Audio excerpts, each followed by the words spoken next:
Jadi cara baca orang takwa pada Quran beda, Pak. Kalau qiraah dia baca pakai takwanya, meresap pada jiwanya, ada getaran. Disebut nama Allah aja bergetar. Apalagi kalau baca Al-Anfal ayat 2, innamal mu'minuna alladzina idza dzukirallahu wajilat wa idza tuliyat alaihim ayatuhu zadathum imana wa ala rabbihim. Siapa di antara kita yang baca Quran selalu menggunakan takwa? Atau sekedar baca? Beda rasanya. Lain. Sentuhan kejiwanya beda. Ulama mengatakan minimal orang baca Quran pakai takwa itu dia dapatkan dua hal. Satu, ketenangan pada jiwanya. Makanya kalau punya masalah, salah satu terapinya ambil wudhu, buka mushaf. Dahsyatnya kadang baru kita buka, kita temukan ayat sesuai kebutuhan kita. Dahsyatnya Quran begitu. Baca. Begitu dibaca, walaupun solusi belum datang, tapi hati tenang. Ada syifa. Wa nunazzilu minal Qur'ani ma huwa syifa. Ada petunjuk tuh. Kayak kalau ibu punya masalah, Bu, buka Quran, bukan Instagram. Facebook. Bikin status. Nggak nyangka ya. Nah, itu nyangka tuh. Orang yang nulis nggak nyangka berarti sedang nyangka. Tenang. Yang kedua apa? Ahli Quran itu sepakat ulama menghasilkan kelembutan. Ahli Quran itu lebih lembut. Ahli hadis lebih berhujjah. Ahli fiqih lebih logis. Ahli Quran, ahli fiqih, ahli hadis ketemu tiga-tiganya. Mantap istinbatnya. Dia lembut, dalilnya kuat, dan logikanya jalan. Kayak pesantren-pesantren itu kalau mengajarkan benar kurikulumnya, keluarannya luar biasa. Karena berhujjah dia kuat, kelembutannya muncul, dan rasionalitasnya jalan. Nah ini hanya bisa didapatkan dengan jiwa takwa. Nah sekarang bagaimana menghadirkan takwa, menguatkan pada jiwa itu? Maka diberikan oleh Al-Quran turunan ayat dengan 4-5 rumus utama.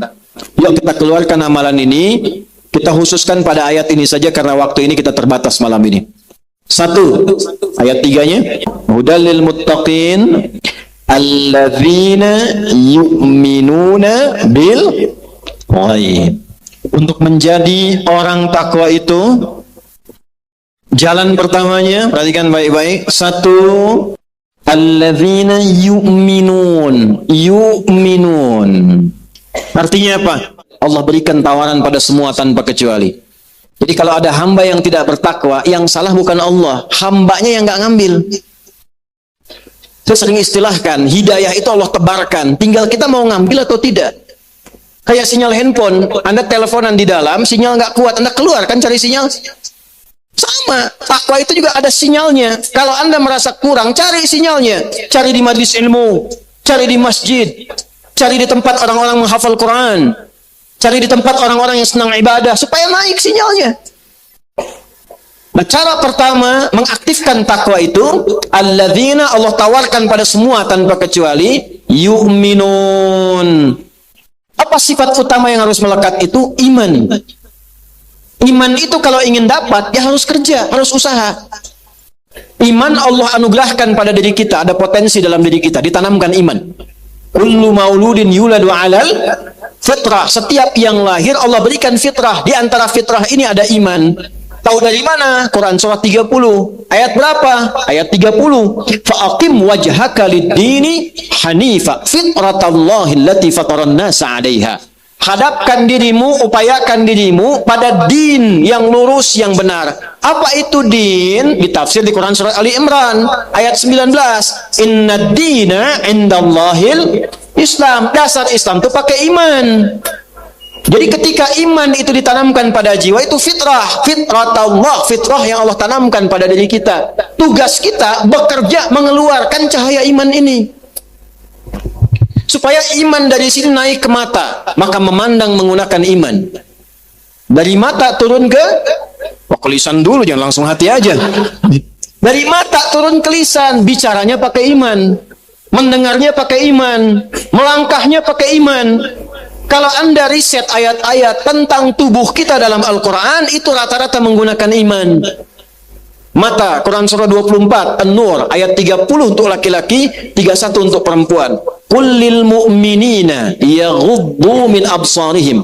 Katakan pada pria-pria yang merasa beriman, gunakan imannya untuk memandang. Iman naik ke mata, maka iman membimbing mata ini yang harus dilihat, kata imannya. Tak baik menurut iman, palingkan. Memalingkan dari objek yang tak baik menurut iman, itu disebut ghaddul basar namanya, palingkan. Di ghaddul basar itu bukan sekadar berpaling, memalingkan dari objek pandangan yang menurut imannya nggak baik dipandang. Dan itu nggak relatif lagi. Kalau budaya bisa relatif. Yang menurut kita di sini dipandang tak elok, di Amerika jadi biasa. Tapi menurut iman, ada standar, ada ukuran. Ini nggak bagus, palingkan. Ketika imannya aktif, naik ke mata, dilihat, nggak boleh pandang, berpaling. Turun ke lisan, turun ayat, ya ayyuhalladzina amanu, la yasra qaumin qaum, la yaqtab ba'dukum ba'da. Turun kalimat Nabi, man kana yu'minu billahi wal yaumil akhir falyaqul khairan aw liyasmut. Siapa yang merasa beriman pada Allah dan dihisab di hari kiamat, maka iman harus naik ke mulutnya.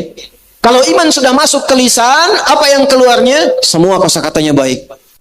Tidak ada celaan, tidak ada makian, tidak ada hinaan, tidak ada ghibah.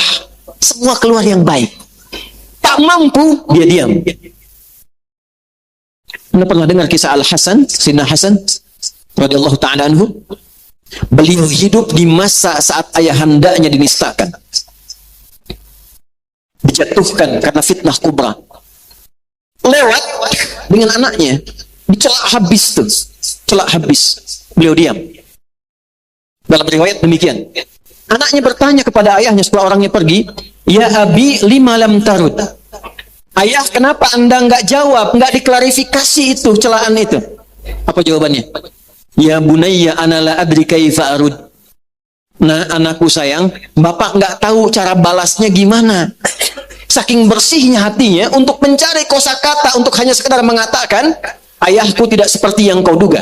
Itu nggak ketemu kata-kata itu. Saking baiknya. Jadi kalau semua ini pakai iman, kita berusaha mengaktifkan iman, keluarkan iman, sehingga tangan bergerak dengan iman, kaki melangkah pakai iman, mata memandang pakai iman, itu aktif, minimal pasti jadi orang baik. Lewat, lihat YouTube, pengennya lihat ceramah, tiba-tiba keluar iklan nggak pantas kan?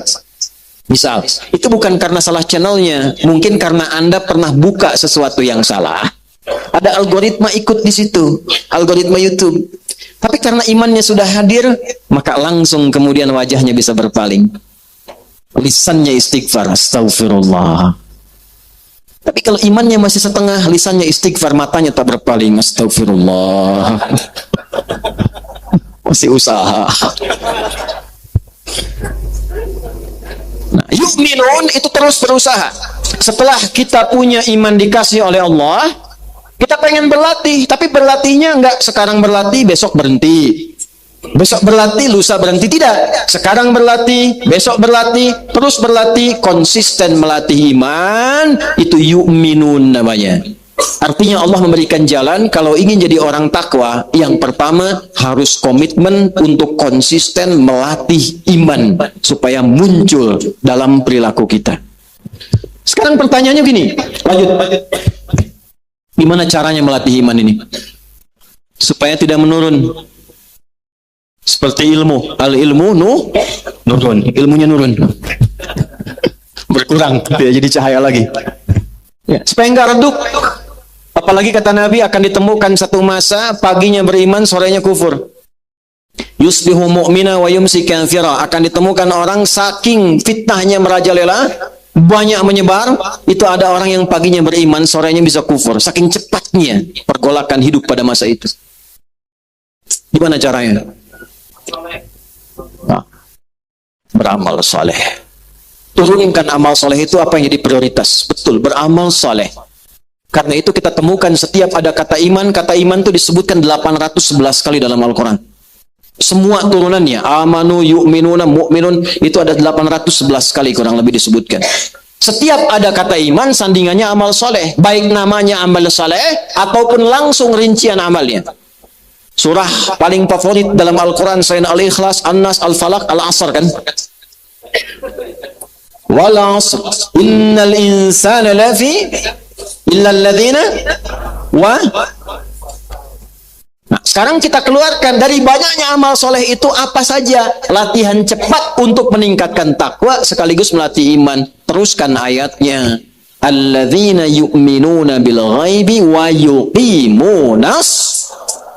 Kalau ingin jadi orang takwa, ingin dimudahkan hidup, ingin dapat solusi, ingin berkah, lancar, dimuliakan oleh Allah dunia akhirat, dijaga, hebat di dunia, mulia di akhirat, maka tambah sholatnya. Bukan hanya biasa. Karena jangankan yang pengen takwa, yang biasa-biasa pun sholatnya 5 waktu juga. Muslim yang biasa, saya takwanya setengah-setengah aja Ustaz, biasa aja, yang penting sholat. 5 waktu juga. Anda pengen naik jadi pribadi takwa, pengen mudah hidup, 5 waktu juga. Apa bedanya dengan yang pertama? Karena itu kualitas iman tingkatkan dulu kalau pengen dapat anugerah. Caranya bagaimana? Tambahkan latihan sholatnya, baik kuantitas menggunakan lafaz atau kualitas menggunakan alif lam. Jadi mulai hari ini, malam ini, coba keluarkan semua menu sholat yang pernah disampaikan oleh Nabi. Nanti sesuai kemampuan kita berlatih. Sepekan ini tidak harus langsung semua. Satu-satu kita keluarkan. Contoh. Yang fardu tadi ada 5 kan? Latihan supaya tidak terlampau capek, waktunya tidak terlalu jauh. Cari sholat-sholat di luar fardu yang waktunya dekat dengan sholat fardu. Waktunya nempel, baik sebelum ataupun setelahnya. Terukur, dapat tambahan bonus menyempurnakan yang fardu. Tertib, terukur rapi, berurutan, tertib. Dapat tambahan ratib, jamaknya rawatib. Ada sholat-sholat yang nempel dengan sholat fardu supaya nggak terlalu jauh, semangatnya masih ada. Kalau ingin meningkatkan takwa, keluarkan menu. Yang pertama sholat rawatib misalnya. Ada berapa? Nah, misal hadis standar ada yang 12 rakaat. Ibnu Umar kemudian merinci ada 10 rakaat bila yang 2 di sini tidak mampu dilakukan. Man shalla isnatai asyrata raka'atan. Siapapun yang mampu menunaikan 12 rakaat salat.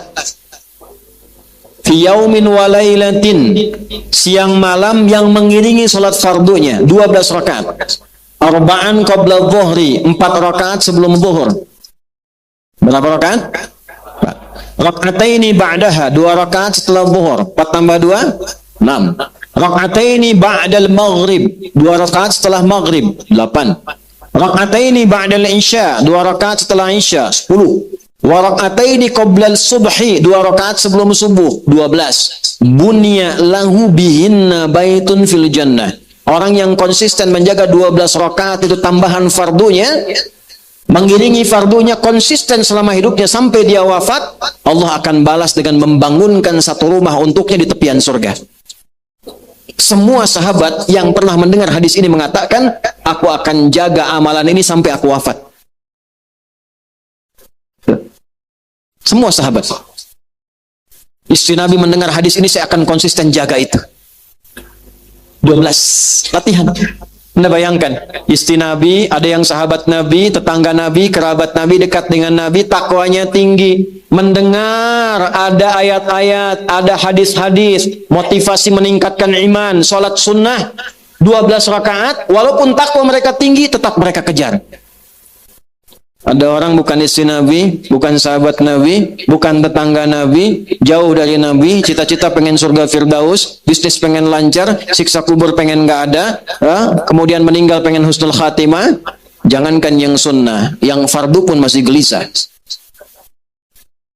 Apa yang mau kita upayakan? Keluarkan menunya dulu. Ya, keluarkan menunya. Minimal kita konsisten. Nanti kita belajar lagi dalam pertemuan yang lain, konsisten itu nanti ada 10 tahapan lagi.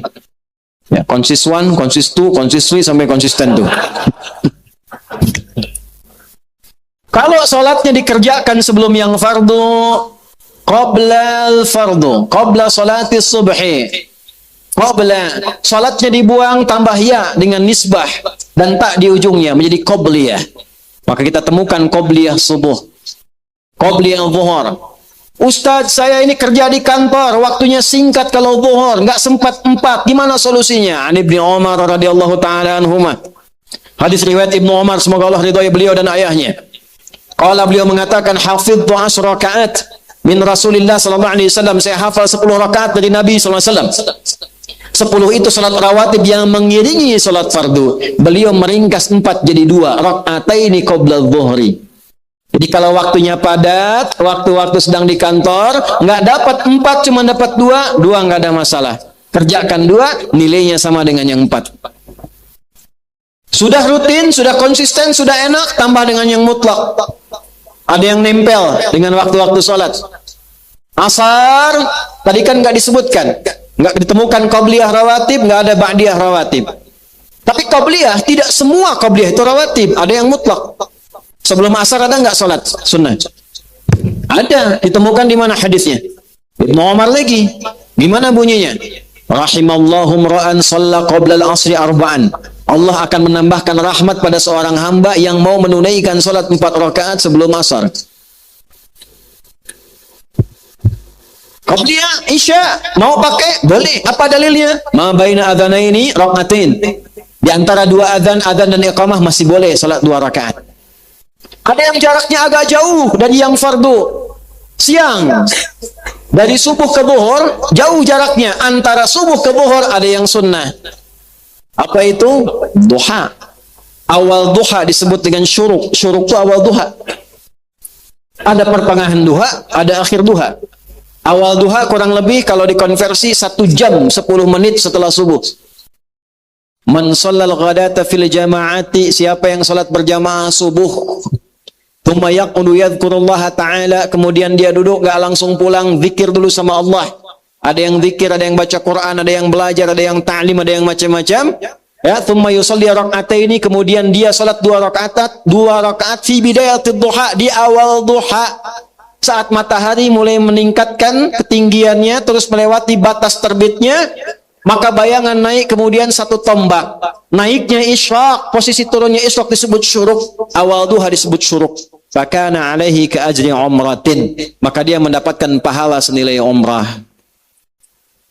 Sempurna, sempurna, sempurna kata Nabi. Tapi bukan umrah senilai umrah. Mau kemana mah? Mau umrah dulu. Salat ya takwa, nunggu subuh. Bukan, umrahnya belum dilakukan, tapi dapat pahala senilai apa? Umrah. Tapi umrah lebih utama karena salat di Masjidil Haram 100.000 pahalanya. Ya, ada nilai kebaikan yang berlipat di dalamnya. Balik ke sini, keluarkan menu salat. Malam, nemu lagi salat. Ayo, semakin kita naikkan takwa, nanti fadilahnya makin naik. Semakin naik takwanya, semakin naik imannya, semakin banyak sholatnya, cahaya iman makin kuat. Semakin kuat cahaya imannya, semakin tinggi koneksinya dengan Allah, semakin cepat anugerahnya. Makanya setiap ada amalan di luar sholat fardu, itu memunculkan keistimewaan yang beda dengan sholat-sholat lainnya. Duha, tadi awal duha ada pahala sendiri. Pertengahan duha, pahala sendiri. Pengganti zikir seluruh tubuh, pembebas dari musibah umum. Harusnya ada musibah umum yang dialami semua umum. Lewat macet, kena macet. Tapi yang ini tiba-tiba, Pak, jangan ke situ, Pak. Jalan sini saja, sana macet. Ada permudah rizki. Rakaatnya beda-beda. Syuruk 2 rakaat, tengah duha bisa 4 rakaat, ujung sampai akhir bisa 8 rakaat. Ketemu malam, temu amalan malam.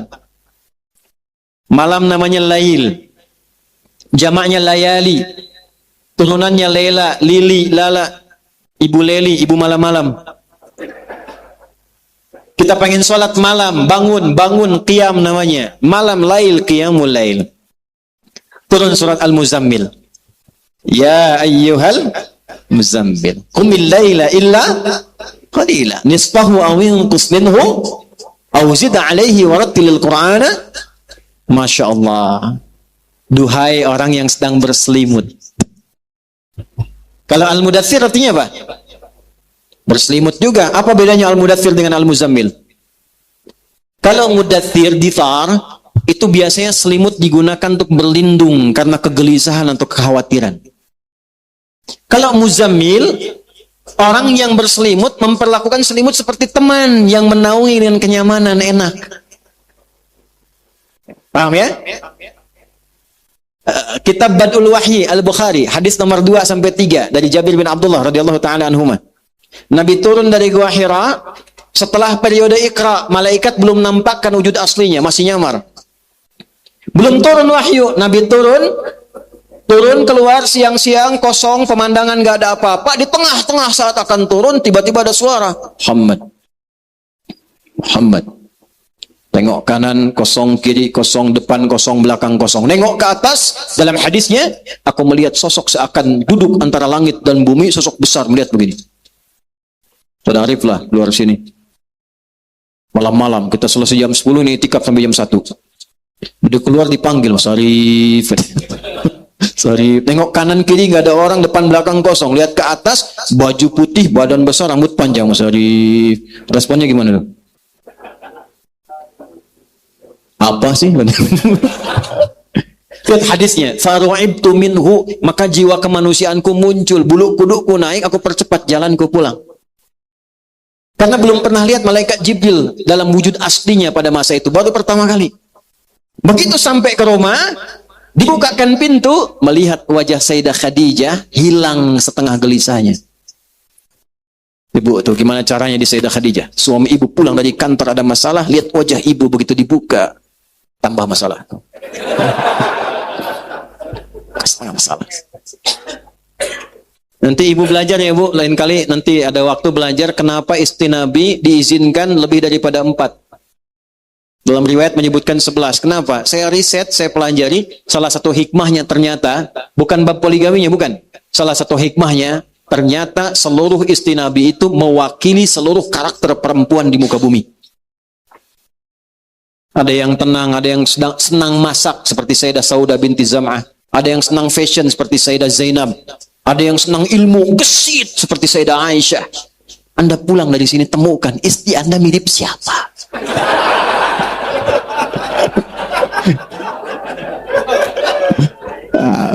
Setelah ditemukan, cari babnya. Sayyidah Saudah nih, suka masak kue nih. Gimana supaya romantis tuh?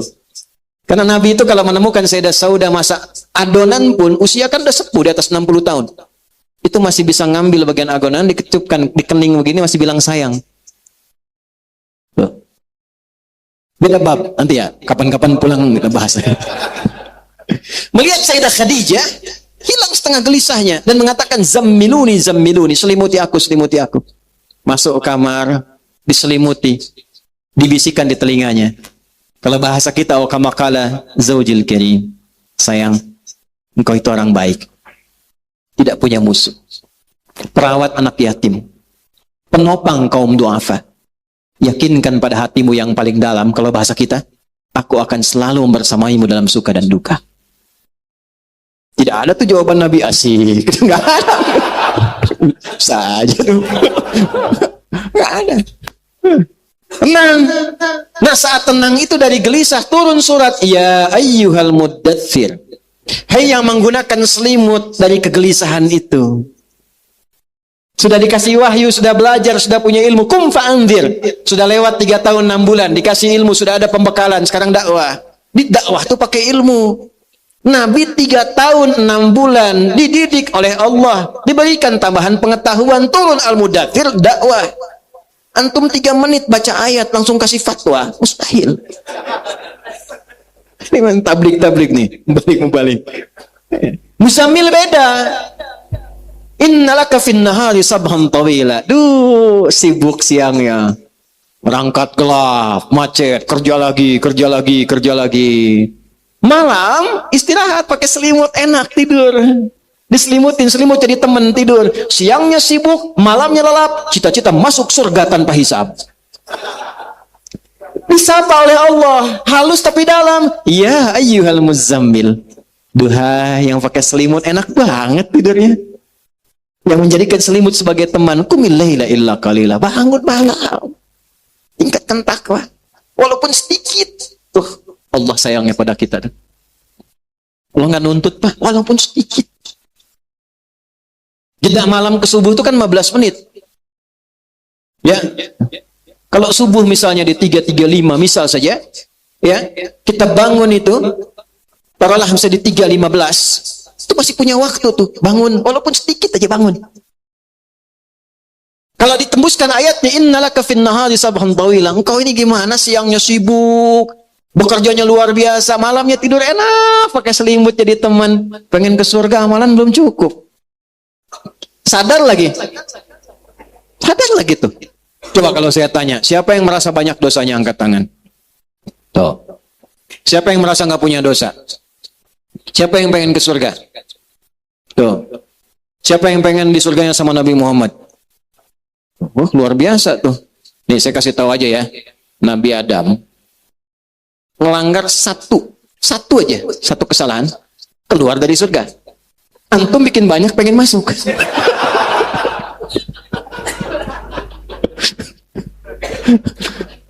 Tapi ya karena kita punya Tuhan itu maha kasih, maha rahman, rahim, gak punya batas, dikasih amalan, ayo kerjain, malam bangun. Ya, ketika malamnya bangun diberikan fadilahnya, inna nasyi'atal laili hiya asyaddu wata'aw wa aqwamu qila. Bangun malam saat hening, kata-katanya menghunjam pada jiwa, mau curhat, keluarkan masalah, tenang. Mau nangis saat sujud, enak. Malam. Kalau mau tidur dulu, kalau bangun itu tidak harus tidur dulu qiyamul lail. Antum nggak bisa tidur, ya tidur misalnya, nggak bisa tidur, nggak bisa sholat, itu qiyamul lail. Tapi kalau Anda tidur dulu dengan niat malam bangun, bangun dari aktivitas disebut hajada namanya. Berusaha untuk bangun walaupun tak mudah, tambah tak di kata asalnya, gunakan sorofnya, huruf sebelum akhir pakai tasydid, menunjukkan yang tak mudah. Dari hajada jadi tahajjada. Sifatnya disebut tahajud. Kenapa tahajud disebut tahajud? Karena kita berniat ingin bangun di malam hari, walaupun itu tidak mudah dilakukan. Kita siapkan. Makanya walaupun kita bangun jam 3, pasang alarmnya kan 3 kali. Iya kan? Jam 2, 2:04, 2:30. Alarm pertama untuk mematikan, alarm kedua. Alarm kedua siap-siap kan? Nah, itu wajahnya udah ketahuan tuh. Tapi nggak apa-apa, catat. Nanti ada fadilah lagi, Allah motivasi lagi. Karena dia mengerjakan sesuatu yang tidak semua orang bisa kerjakan. Takwanya naik, imannya naik, Allah berikan anugerah yang tidak diberikan pada umumnya hamba yang tidak mengerjakan itu. Turun langsung ayat. Quran surah 17 ayat 79 sampai 81 itu. Wa minal laili fatahajjad bih. Di Al-Muzammil itu masih qiyamul lail. Ketika ke Al-Isra ayat 79 sudah tahajud. Wa minal laili, dan dari sebagian malam, karena sebagian pakai istirahat dulu bangun malamnya. Fatahajjad bih. Cepat berusaha untuk bangun walaupun itu tak mudah. Nafilatan lak. Ini memang bukan fardu, bukan wajib. Tapi ini tambahan, cuma jadi penting. Nafilah itu tambahan pada yang pokok, cuma memberikan keistimewaan tertentu. Kalau orang Arab mengilustrasikannya seperti ekor hewan. Sapi ada ekornya kan? Sapi tanpa ekor pun masih hidup. Tapi kalau sapi lewat nggak ada ekornya, kayaknya ada yang aneh gitu ya. Ya, nah itu nafilah namanya.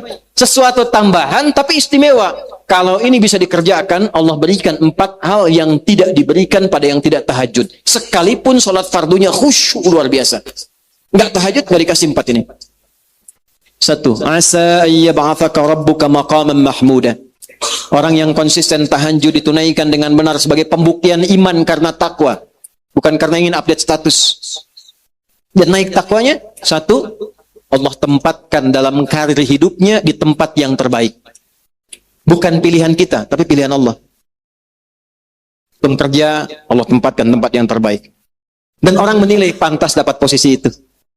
Kan ada orang yang dapat posisi, alam semesta menyoal dia kan? Kok bisa dia gitu kan? Kok bisa, Anda bayangkan apa ketawa itu? Kok bisa ini, kok bisa. Tapi orang ini tidak. Begitu dia naik, orang sudah berkata, memang pantas. Wa qur rabbi adkhilni mudkhala. Cara kerjanya dibimbing oleh Allah. Diarahkan. Wa akhrijni mukhraja, diberi solusi oleh Allah. Ya. Mengatasi sesuatu nggak pakai nyogok, nggak pakai nipu, nggak korupsi. Dibimbing. Dan yang keempat, waj'alni min ladunka sultanan, dijaga oleh Allah. Kalau ada yang ganggu, Allah yang menjaganya. Allah yang turun menjaganya. Jaga. Ya, seperti Nabi praktekkan fadilah tahajud ini dalam pengepungan saat dikepung oleh 100 pasukan khusus. Yang di riwayat disebutkan, hewan pun itu tak lolos dalam pandangannya. Tapi malam keluar. Nabi hanya tugaskan Abu Bakar ikut saya. Ali, ganti tempat tidur saya. Perhatikan iman dan takwanya dua sahabat ini. Ali bin Abi Thalib nggak pernah protes. Walaupun tahu resikonya kematian. Saya belum pernah dengar riwayat dalam sirah Ali protes. Ali, tempati tempat tidur saya. Jangan saya Nabi, Abu Bakar yang tuaan dikit. Nggak pernah kan? Ali mengatakan sudah sami'na wa ata'na. Saya dengar, saya taati. Abu Bakar ikut tidur. Yang ngepung tidur semua. Betapa dulu teman-teman yang penegak hukum, KPK apa tuh sering cerita. Kami kalau menemukan solusi Ustadz, itu setelah tahajud. Tiba-tiba dapat dorongan, cepat bergerak, cepat begini. Saya ngajar beberapa tempat itu, saya dorong tuh, ayo yang muslim bangun tahajud, bangun tahajud. Ya. Itu fadilahnya, keluarkan. Pengen ningkat takwanya, pengen bahagia, dapat solusi. Ini bukan kita yang sampaikan, Allah yang sampaikan. Ini menunya. Naikkan imannya, caranya ini. Satu, walaupun ini singkat, padat, satu amalan dulu, tapi konsisten dikerjakan. Nah setelah kita naikkan, jangan paksa langsung semua, tidak, pelan-pelan dulu. Tahajud pun jangan banyak-banyak dulu, baca rumus nabinya. Jangan cuma langsung 11 rakaat, 23 rakaat. Lihat dulu Bapak, Ibu. Dari Ibnu Umar, sholatul laili mathna mathna. Kalau ingin baru bangun malam, baru pemula, ingin baru mulai, jangan banyak-banyak dulu, 2 rakaat dulu. Baca pun jangan panjang-panjang dulu. Ma tayassara minal Quran, Al-Muzammil ayat ke-20 itu, yang paling mudah bacaan Qurannya, yang paling ringan. Itu bisa relatif. Kalau bagi Nabi, paling ringan itu 100 ayat. Paling ringan. Al-Bukhari nomor hadis 2010 tuh sampai 2012, sahabat datang ke Sayyidah Aisyah nanya, gimana salat malamnya Nabi? Kata Sayyidah Aisyah, la tas'al an husnihinna wa tulihinna, jangan tanya panjang dan bagusnya susah diikuti. Penasaran besoknya ngikut di belakang Nabi. Beberapa sahabat. Kemudian salat di belakang Nabi. Rakaat pertama Al-Baqarah 100 ayat. Dikira akan sujud, disempurnakan 286 ayat. Dikira akan sujud, dah siap-siap, nyambung Ali Imran 200 ayat. Dikira akan sujud, nyambung An-Nisa 176 ayat. 5 juz 4 halaman, baru ruku. Besoknya nggak ada lagi yang ikut. Mulai. Dan nggak usah terlalu awal, dekatkan ke subuh, pepetkan. Fa idza khasyiya ahadakumul fajra falyutir raka'atan wahidah. Kalau baru mulai, jangan memaksa banyak dulu. Pepetin ke dekat subuh, 2 rakaat dulu. Kalau sudah merasa dekat ke subuh, tutup witir 1 rakaat. Buat diri kita nyaman, dingin dulu, tenang. Supaya nyaman tahajudnya. Nyaman, dingin, tenang, bahasa Inggrisnya cool. Cari 3 surat cool. Qul a'udzu birabbil falaq, qul a'udzu birabbin nas, qul huwallahu ahad. Sampai bosan. Sampai bosan, berikutnya tambah 4 rakaat, witir 1. Mulai dari Ad-Duha, Al-Insyirah, Qul lagi 2, Qul huwallah yang terakhir. Sampai terus naik 6, naik 8, naik 10, witir 1, 11, terus sampai merasakan kenikmatan. Sampai ketika nggak bangun, gelisah. Sampai ketika adzan berkumandang, Allahu Akbar, kita berkata, ya Allah terlambat saya. Terlambat, padahal adzan baru berkumandang. Karena dia merasa ada yang tertinggal. Itu ciri iman sudah naik. Coba nikmati itu, mulai. Keluarkan satu-satu. Berlatih itu dulu. Ya, mulai dari rawatib, pelan-pelan, latih dulu, jangan tambah yang lain dulu. Sebulan konsisten enak, tambah lagi mutlak satu-satu. Duhanya, malam 2 rakaat, ya. Kalau kira-kira nggak bangun, tunaikan 2 rakaat, witir 1 rakaat, sudah istirahat. Latihan, tapi niatkan untuk meningkatkan iman. Ini bisa dikerjakan, silahkan Anda cek. Lihat perubahannya pada kehidupan kita. Bedakan rasanya, rasakan bedanya, pasti akan terasa bedanya. Akan lain hidup kita. Masih ada waktu? Masih. Cukup. Oh, masih 2 jam. Silakan mau di sini 2 jam lagi sih. Sebentar lagi pulang. Ini bab salat dulu ya. Bab salat ini panjang sebetulnya. Ini ada setiap pertemuan tuh bisa 6 SKS. Ini 24 sesi. Ya, tapi saya coba dengan dhamir. Coba Anda cek. Bentuk-bentuk salat yang bersifat ibadah ritual, dibuka dengan takbir, ditutup dengan salam, itu bentuknya rata-rata dalam Al-Quran pada umumnya menggunakan alif lam atau idhafat dengan domir. Kalimat salat pertama Al-Baqarah ayat 3. Alladzina yu'minuna bil ghaibi wa yuqimunas shalah. Ada alif lamnya. Al-Baqarah 45. Wasta'inu bis sabri was shalah. Al-Baqarah 153. Ya ayyuhalladzina amanu ista'inu bis sabri was shalah. Al-Isra ayat ke 78. Aqimis salata liduluki syamsi ila ghasaqil lail. Quran surat 11 ayat 114 sebelumnya. Aqimis salata tarafain nahar. Alif lam.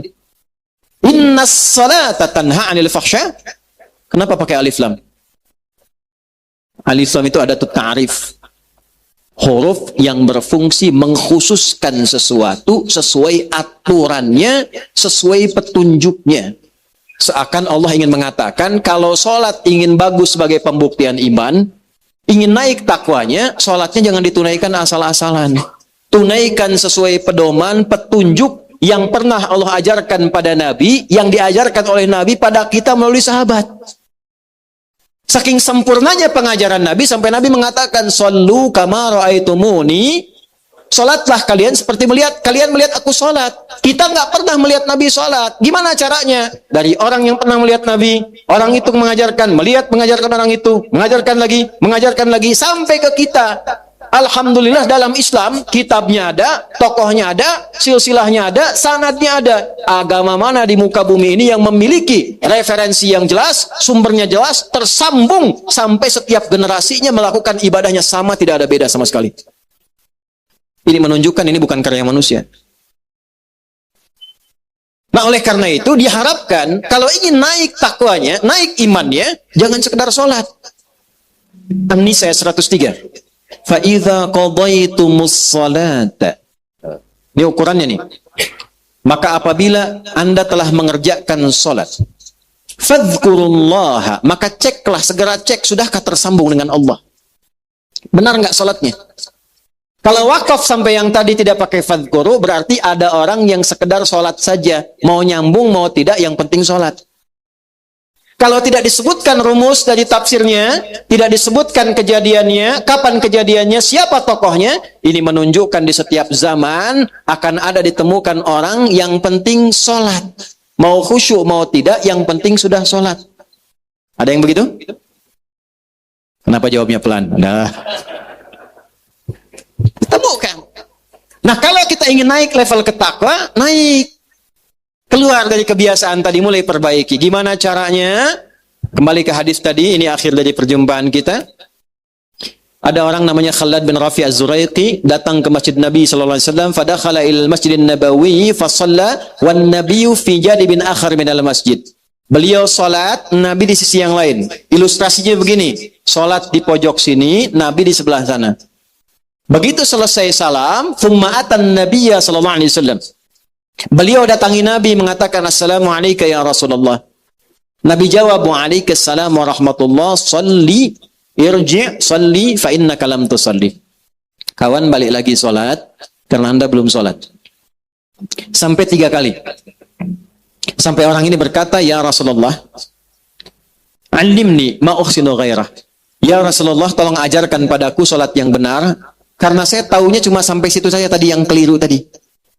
Maka perhatikan kalimatnya. Idza qumta ila shalah, kalau salatmu ingin benar, baik, bagus.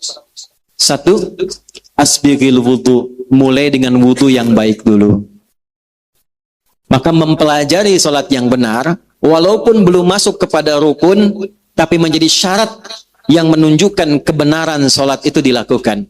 Wudu. Wudu itu syarat salat, bukan rukun salat. Kenapa disebut syarat? Karena nanti kalau wudunya benar, dia akan menjadi syarat khusyuk dan baiknya sholat ditunaikan. Enggak benar wudunya, tidak baik sholatnya.